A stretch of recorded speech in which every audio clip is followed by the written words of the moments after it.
actually going to be doing a few speeches right now, so we'd love it if everyone would just sort of take a seat or listen or whatever. Be great. I'm going to be the first speaker. I'm going to talk a little bit about Scott's childhood, and then we've got a high school segment, and then we've got a San Jose segment. Please be quiet. I'm joking. All right, attention! Is everyone listening? Yeah. Maybe? Ricky, shh, I'm talking. I got speeches, we've got stuff going on here. We're keeping it short and curated so everyone can go back to socializing, so don't worry about that. All right, I'm starting here. Ready? At the bar. Shh. Scott was born on December 30th, 1963 in Inglewood, California, to my parents Sharon and Ed Long. From the day he entered this world and through his childhood years, Scott was his own person and lived outside the box on almost everything. Actually, Scott pretty much set the box on fire. He was walking and talking before he turned 1. His love of talking led to his nursery school director to tell other parents, quote, "Have you talked to Scott yet?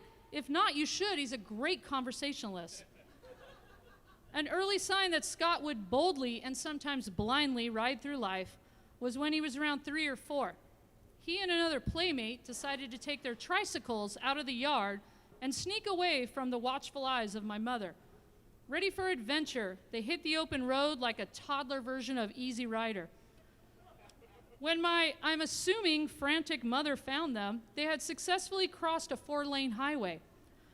My mother got to them before they could trike their way up the coast to Haight Street, but Scott, in his unwavering confidence, told my mom, "It's okay, we look both ways."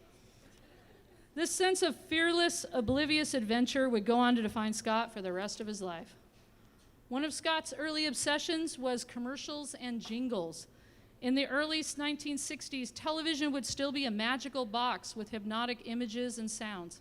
Scott would scream with excitement with a new or favorite commercial that would come on the television. He would run through the house to find my parents and drag them to the set. He would memorize every jingle and sing them for anyone who would listen. This was around the time that McDonald's was growing, and Ronald McDonald was becoming more recognizable than Santa Claus. My parents lived in Pacific Grove, and after endless nagging by Scott, they agreed to take him all the way to Salinas to get his first McDonald's hamburger. On the drive back, my mother recalls hearing him crying in the back seat. She turned around to see his tear-soaked face. When asked what was wrong, my brother, in a panic, said, "I can't find the burger," before exclaiming, "Oh wait, it's here under the pickle." Crisis averted. When my mom was expecting me, Scott would not hear that it could be a girl. He gathered his trucks, Tonkas, and race cars in an altar of anticipation for his new brother. When they brought me home, he begrudgingly accepted the once unacceptable. But my parents gave him a stool, and he would routinely stand on it and watch me. He would bring his 3 best friends over every day to look over the crib and show me off. We moved to Los Gatos when I was 2, and Scott was 5, where we would stay until we moved out. We attended Marshall Lane Elementary, Rolling Hills Junior High, and Westmont High. In grade school, Scott continued to be himself. He discovered an obsession with the Beatles in the 1st grade when his teacher would play them as a reward for finishing classwork. That obsession would last until the day he died, when we played the Beatles for him in his last hours in the ICU.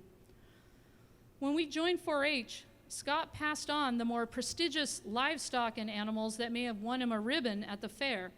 Instead, he decided to raise homing pigeons. For a year, it felt like the worst of Central Park outside our windows as we listened to cooing pigeons all day and night. When he finally decided to test their homing skills, he let them go. Unfortunately for the neighbors across the street and the Safeway store behind them, some of the pigeons found a new rooftop home. A few came back and showered our bedroom windows with pigeon shit until they decided to eventually move on. So Scott. He was a voracious reader and writer. He was very intelligent, and his mind was always filled with creative ideas until the end. You couldn't stop his mind from percolating. Today, kids are lucky. We have a zillion learning spectrum and mental health disorder diagnoses and treatments. When we were growing up, you were either labeled hyperactive or retarded. Imagine the generations and generations of kids, then adults, who were never afforded the luxury of catching issues early. What a difference this world would be. What a different world it would be. Scott had some of these challenges, but who knew back then? He would go on to experience a period of well-deserved popularity and success, but also bullying for being a bigger kid. I think this and some treatable issues laid a foundation that would later add to struggles in adulthood. He worked with who he was and what he had. It just wasn't always enough. And if anyone here is unsure, he succumbed to years of alcohol that I think became a comfort for him for what he couldn't fix. It's not an unusual story. Despite what was, we're here to remember the brilliance and the larger-than-life person that Scott was. He could be stubborn and challenging, but he was also a giant softie who would stop a shower to rescue a spider from going down the drain. He would bend an ear for any friend at any time.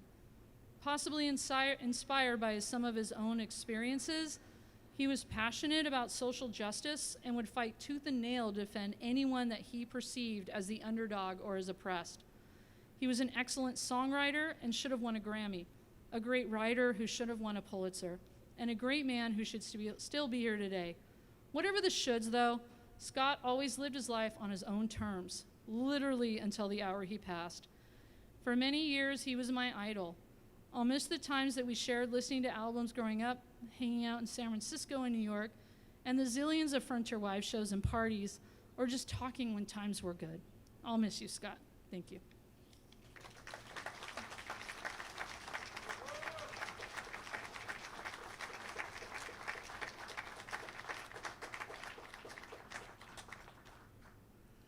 Whew. Okay, I was all ready to speak until Amy got me choked up. I'm Kevin. I'm here to represent the high school years. I'm the high school segment, I guess I'm called. But I've actually known Scott for more than 50 years, and I've witnessed the entire arc from choir boy to rock and roll pioneer and powerhouse to clothing retailer, bouncer, promoter, aspiring mystery writer, chef, weapons trafficker. There was a brief episode there in Europe, which we'll talk about later over drinks. We actually started out at Marsh Lane Elementary together, which was idyllic on the outside, but had more than its fair share of bullies. And really was divided sort of into two cliques. It was the brains and the jocks, more or less. And Scott really didn't fit into either. And so he spent most of his time keeping his head down and trying to stay out of trouble. The one exception was boys' choir. It was the one group that spanned all ages, all segments. No girls, of course, but, boys' choir. And Scott was in it with me, and he admitted in later years that he was a little bit too eager to put on the dress. He was like the first one in line. So first, try to picture Scott. There is a picture of it. Black bow tie, white dress shirt, red vest. He and I both look like miniature valets at a really cheap casino. Can you see it? No. Now picture Scott in a dress dancing My Fair Lady. Magical moment. Magical moment. He made it through Marsh Lane. We went off to Rolling Hills, or Rolling Joints, as my friend Tim likes to call it. We added a couple cliques. We went from jocks, brains, we added cholos and stoners. Still no spot really for Scott, and the danger of not fitting in kind of amped up for him. Nonetheless, he started to sort of flex his Scott muscles. He met a fellow nonconformist named Kevin Penrose, who became a lifelong friend. They got into a leadership class together, and Scott realized that he and Kevin could create an AV club. And if they did that, they could actually take over the record player for school dances. Because by junior high, Scott was developing one of his many superpowers. So hopefully you've all experienced this. By junior high, Scott knew what was going to be cool and good in music years before you did. And so he was done with disco while all of us were still dancing to Saturday Night Fever. So he's ready to share.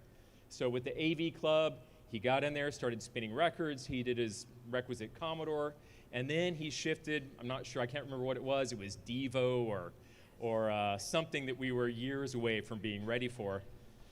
Dancing stopped, booze drowned out the music, and Scott had to relent. took revenge by putting on Bee Gees More Than a Woman 7 times in a row. Somehow, he survived mostly unscathed from junior high and went on to Westmont High School. There, we added the Surfers, a few goths, and we had the full John Hughes movie in the making. Still no real click for Scott. And so at first, he actually tried a little harder to fit in. He went out for football, if you can imagine it. He was on the football team. He's a lover, not a fighter, so it didn't stick. I think he did it because it was the surest route to social acceptance and to get the coaches to stop commenting on his size. But as I said, he only lasted a year, maybe 2. Thank God. Because after that, by junior year, senior year, something changed. And really what happened is that instead of trying to fit himself into high school, Scott flipped the script and he started trying to fit high school to him. And all of us benefited, and it was pretty awesome. So first thing that sort of changed for him, he took a journalism class, which was life-changing for him, and he started writing for the paper and thinking, maybe I can sort of change what people think about and what people care about. At the time, we had a principal named George Bonacore, who was a relatively uptight, self-important man, universally loathed students and teachers. Scott wanted to stick it to him in some way, but he didn't want to get into trouble. So Scott came up with a genius idea of George Bonacore Day.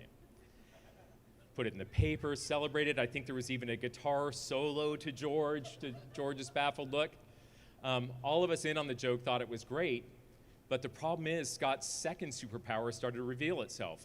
Scott could make the uncool cool. And so for George, it actually was the best day of his life. He set out to make fun of him, but George Bonacore probably went to his grave thinking that was a wonderful tribute. Next, Scott put his superpowers to greater use, and he decided he needed to take over the pep rallies for our high school. Now, the younger kids over there don't remember, but the pep rallies at Westmont High School used to be full of pep. It was just jocks and cheerleaders and pom-poms, pom-poms being the most interesting thing, until Scott and Kevin got there. And to take over, since they were kind of outsiders, Scott decided he had to help his buddy Kevin become student body vice president, in charge of the rallies. And then they took over and Pied Pipered the rest of us in. And so basically it turned into sketch comedy, think SNL, Python, with a little bit of pep on the side. And we were all much better for it.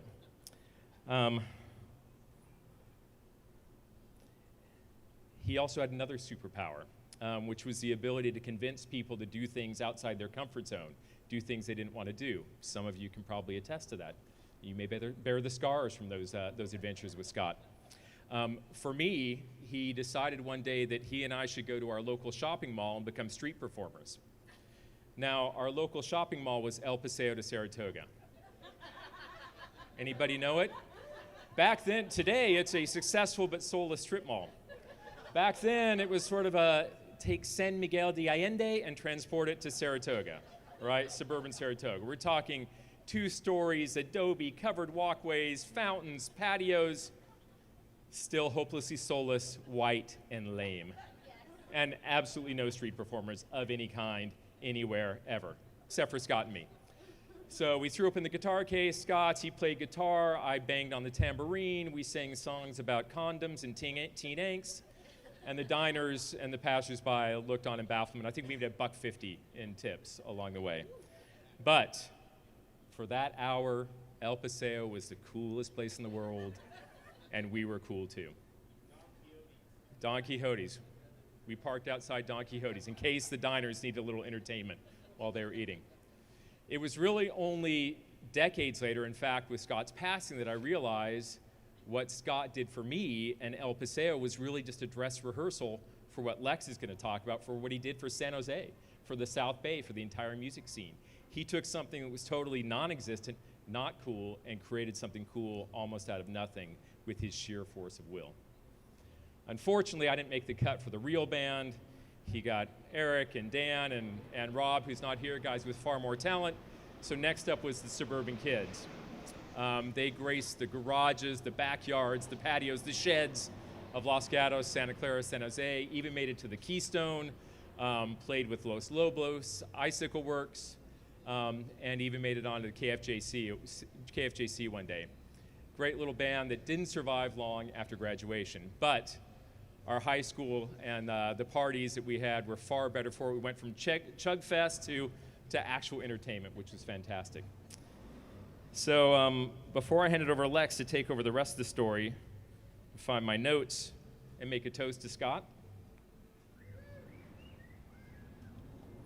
So if you're like me, he introduced you and us to movies, to music, to books that you might never have heard of or certainly wouldn't have heard of until years later.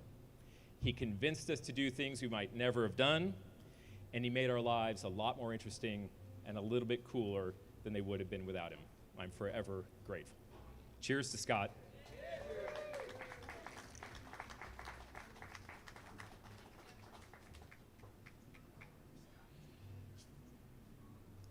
Oh, I hate to follow you, brother. Thanks for making it rough. All right, tuck in, folks. When I first met Scotty nearly 40 years ago, I remember feeling like it was one of those significant episodes in my life.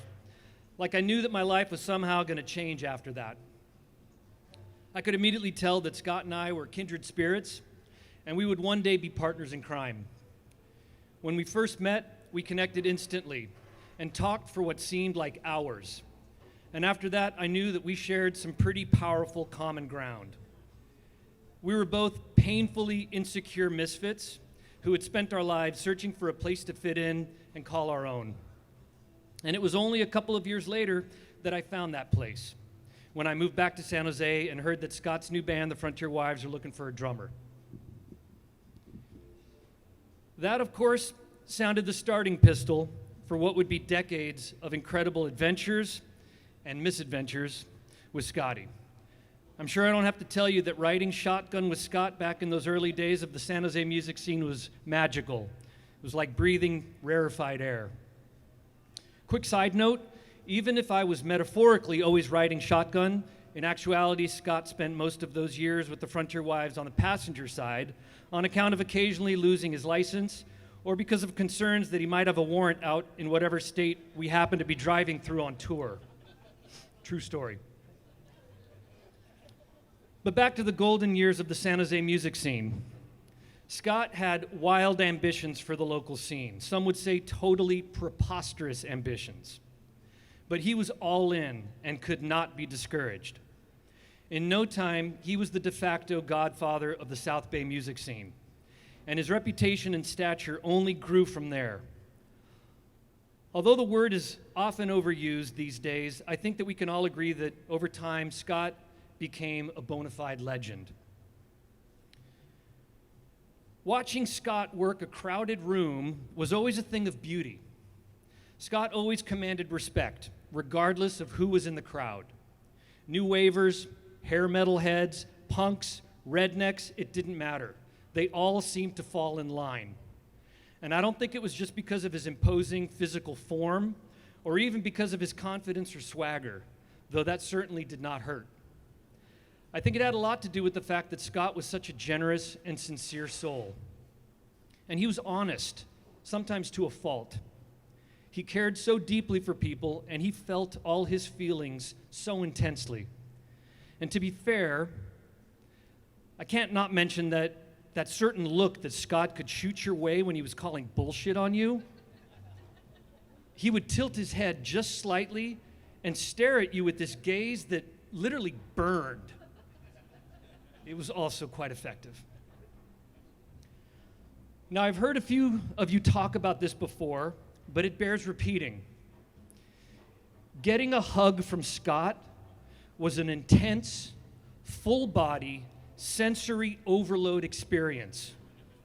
It often came in hot and unexpected. It was an incredibly physical affair, akin to an amorous bout of Greco-Roman wrestling. A Scott hug, especially after a gig, was inevitably wet and always accompanied by soppy, sentimental kisses. But most importantly, Scott's hugs always felt deeply sincere and personal. Getting one of those hugs was a profoundly beautiful experience. I want to read a short excerpt from a Facebook post that my good friend John Barrett shared to Scott's page just after he died because I think it perfectly summarizes Scott. John wrote, "If you go to Scott's Facebook page, you'll see that his cover photo is from the movie It's a Wonderful Life.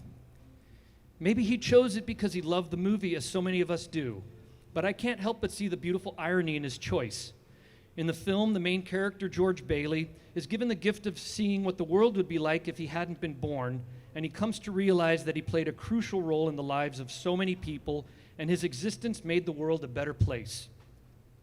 I hope Scott realized that he was a George Bailey, that his life had such an enormous, positive impact on so many lives around him."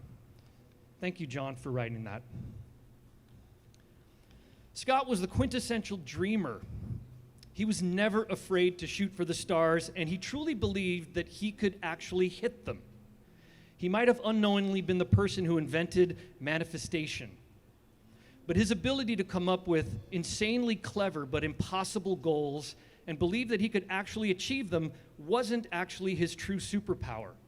His superpower was that he could encourage and inspire all the people around him to believe in themselves and dare to dream as big as he did.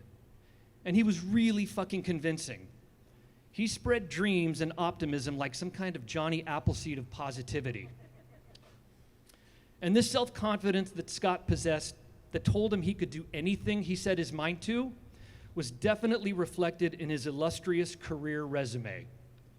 Scott's CV reads like a piece of absurdist fiction about an overachieving savant with multiple personality disorder.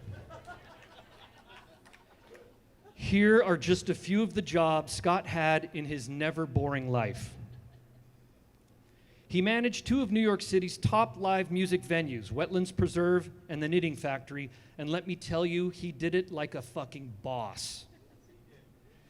He started his own music and talent booking agency in New York. Two of his proudest moments during this time was booking and putting on the very last big star gig before Alex Chilton passed away, and booking some of Grumpy Cat's first major appearances.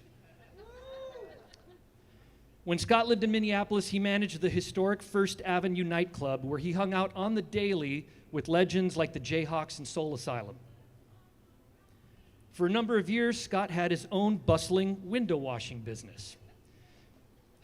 Little footnote, the only business that any of us could manage to bring on tour because all you need is a bucket and a squeegee and a sponge. And if you need to make enough money to go to the local fast food, well, you wash a couple fucking windows. Now, this next gig is so Scott. Did you all know that for a season or two, Scott was actually a traveling carny? Like the kind of carny you're thinking about. And let me tell you, I was never more excited at any time in my friendship with Scott than to see him come up on my phone to get a call from him, because I knew it was going to be a doozy. That's a true story. In the past few years, Scott was also working on a little side hustle. He was working on writing a food-themed whodunit graphic novel featuring a chef detective as its main character. Who the fuck else would ever even think about doing that?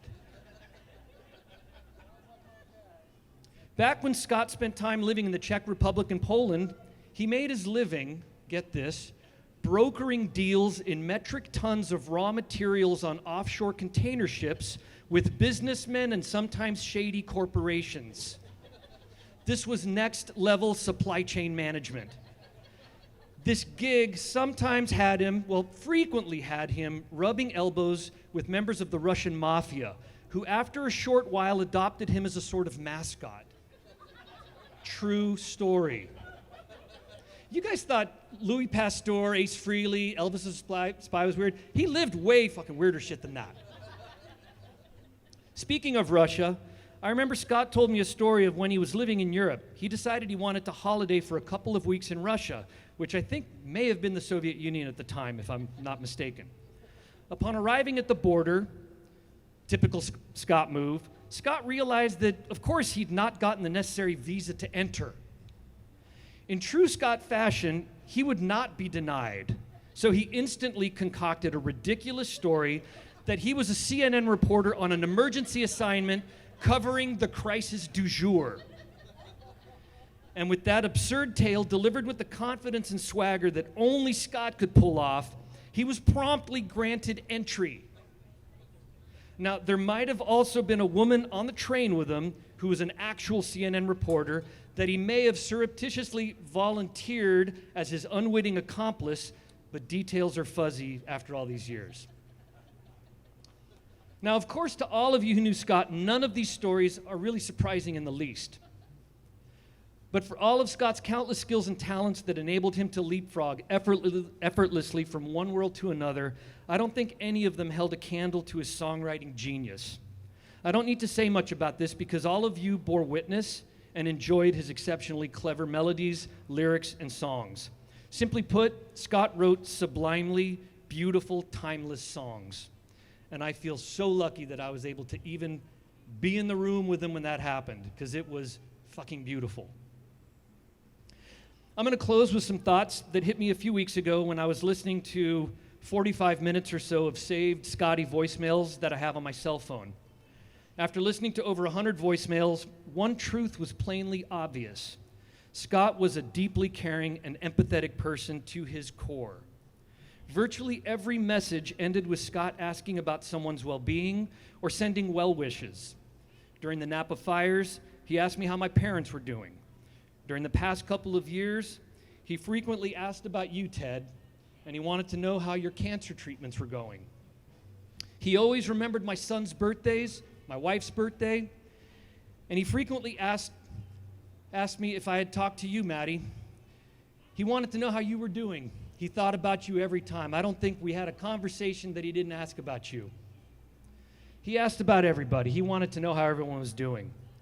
This was who Scotty was most of all, a thoughtful guy who genuinely loved other human beings. Now, I'm going to kind of go against my better judgment right now, and I'm going to do something slightly risky. I hope this works. There was one voicemail that I listened to that was just so fucking Scott. And I wanted to share it with you because I think you guys might get a kick out of it. So let's just even see if this is going to work. Hopefully it doesn't distort.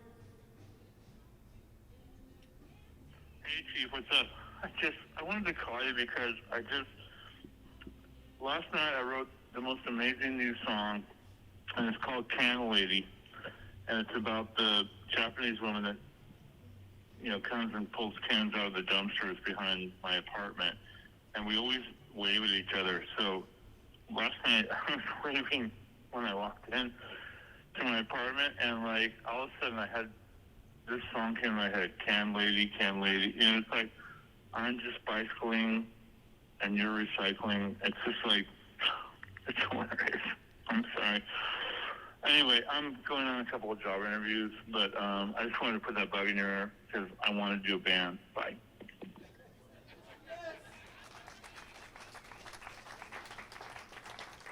Scotty, I will miss you terribly, but I'm so glad you're free, my brother.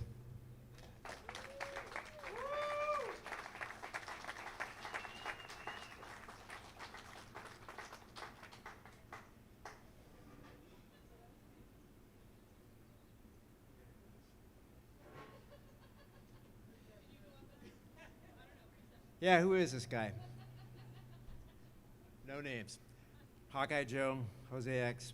Pleased to see all you old timers and young kids out there. Last time I saw Scott was when he had taken over as general manager over at Plant 51, which was about to become the Blank Club. We worked together a couple nights. I'd known him since I met him at Works at a big hair show back for a radio convention in '85. And, yeah, they were great. Big hair fucking rocked. Frontier fucking wives. Yes!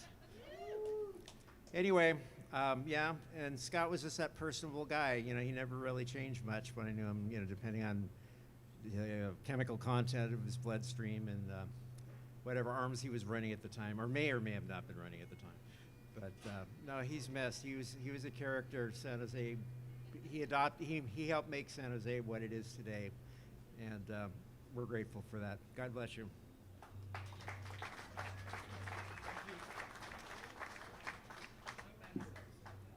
I want to invite Scott's mama, Sharon, up to say a few words. And let me say, Sharon, you are a stone fox.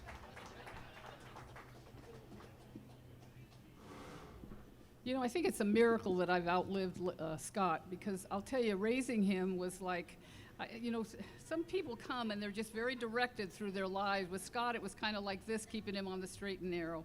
But he was an interesting child to raise. I loved him dearly, and I just want to thank Lex and Amy and all the other people, Kevin, people that put this all together for him.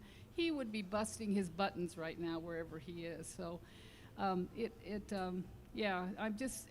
got me through all this was all of the wonderful tributes that came through on Facebook when Amy and Lex posted that he had passed away, and it was just so heartwarming.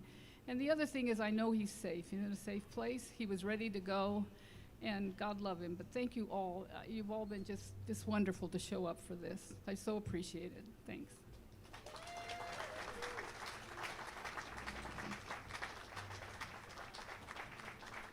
All right, I need what's left of the wives who are here to come to the stage. Just so that you guys know, we're... Oh, Kitty Cat, she's not here, sadly. Well, there's just a few of us here. We thought, we're just going to play just a handful of songs for you all as the wives. We've also... I want to thank a couple of people that are really pulling us out of a bind here, and that's Chuck Davis, who is going to be Chucky. Who's going to be really, I think he's got the hardest job of all, because he's got to be Scott today. So Chuck, I love you, and I thank you so much, my brother, for helping us out. We've got our friend Mike Murdoch here, who is going to fill in for our bass player. So Kelly Castro couldn't be here. He's actually traveling in Europe with his wife. Mike Jennings was supposed to be here, but it looks like his mother may have had a heart attack today, and so last I heard, he's at El Camino Hospital watching after his mama. And then we're going to play a few of I had the, I was able to be selfish and just decide what we were going to play because Scott's not here, and I decided to be the boss. They were the best songs. I could never be the boss. I could never be the boss when Scott was around. Well, he was the boss. But he was the boss. He was the boss. But we all, I think, collectively as a band agreed that, Scott's his rockin', clever, goofy songs were amazing and genius, but really the sweet spot was his ballads and his sad, slow songs that could make anybody weep. And I know that they came from the deepest part of his heart. So we wanted to we're going to play three of our favorite ballads that he wrote. And then we're gonna close out. We're gonna invite Tommy King, who was our very first bass player, even before my time, and we'll play a classic that was reminiscent of the time that Tommy was in the band. So, again, tuck in. I certainly cannot even pretend that we're going to be nearly as tight as this fine man's band right here. But I'd like to say that the wives, we didn't set the bar very high. So we ain't gonna suck any worse than we did for all those years. So if anything, it'll be reminiscent and nostalgic of days gone by. Thanks, guys. Wait a minute. Yeah, everything's out of tune. My tuner's not even working. Can I just say I had no fucking idea Scott was an astronaut. That's news to me. These are great stories we've heard today. He told me he was a cosmonaut, but I didn't believe him.